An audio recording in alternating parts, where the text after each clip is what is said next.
জম্মু কাশ্মীরের পেহেলগামে ভয়াবহ হামলার জেরে ভারত ও পাকিস্তানের মধ্যে উত্তেজনা বেড়েই চলেছে।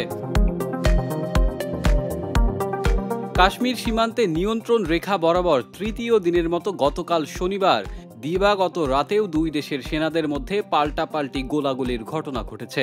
রবিবার ভারতীয় গণমাধ্যম এনডিটিভির প্রতিবেদনে বলা হয়, শনিবার গভীর রাতে ভারত নিয়ন্ত্রিত কাশ্মীরের তুতমারি গলি ও রামপুর সেক্টরের বিপরীত দিকে দুই পক্ষের সেনাদের মধ্যে ব্যাপক গোলাগুলির ঘটনা ঘটেছে। বলা হয়, এ নিয়ে পরপর ৩ রাত ভারত পাকিস্তান সীমান্তে সেনাদের মধ্যে গোলাগুলির ঘটনা ঘটল। এর আগে শুক্রবার ও বৃহস্পতিবার রাতে নিয়ন্ত্রণ রেখায় দুই দেশের সেনাদের মধ্যে গুলি বিনিময় ঘটে। যদিও এসব গোলাগুলির ঘটনা নিয়ে পাকিস্তানের কোনো মন্তব্য পাওয়া যায়নি। ভারতীয় সেনাবাহিনীর দাবি, পাকিস্তানি সেনারা বিনা উস্কানিতে গুলি চালিয়েছে। ভারতের সেনাবাহিনী পাল্টা জবাব দিলেও এসব ঘটনায় হতাহতের কোনো খবর পাওয়া যায়নি।